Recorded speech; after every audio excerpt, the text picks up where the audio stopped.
Hey guys, just wanted to talk with you about some sourdough banana nut bread. So I've had a few people that have asked for that recipe on that, so I'm going to talk about it just a little bit. So first, you always want to preheat your oven so it's ready to go. So you heat it to 365. Then you want to make sure your loaf pan is all greased up so when it gets out, you can dip it out there fast and easy. Gonna get a bowl together. You're gonna throw your very ripe bananas. So I do 2 ripe bananas. Make sure that they've got little brown spots and stuff on them. You don't want anything that's too hard or else it's not gonna mix into your batter really well. You mix that with 1 1/4 cups brown sugar. You're also gonna put 2 teaspoons of vanilla in there, and I use my homemade vanilla. If you want to know about that, love it. Tastes better than actually what you buy at the store, and you can see the little vanilla bean specks in there, so it's really exciting, right?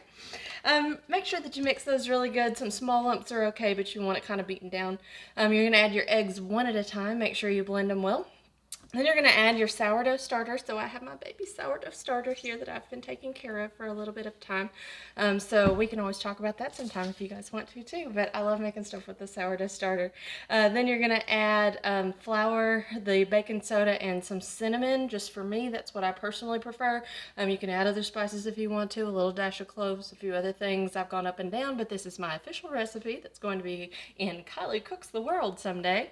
So then make sure that you add your oil and then your buttermilk. You're going to make sure that they're well combined. You do not want to overbeat it because you don't want it to be big and fluffy.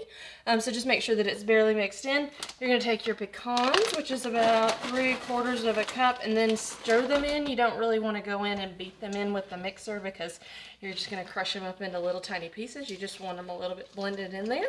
Then you're going to pour it in your loaf pan. Bake it in the oven for about 65-70 minutes. You want to make sure it's solid and not jiggly.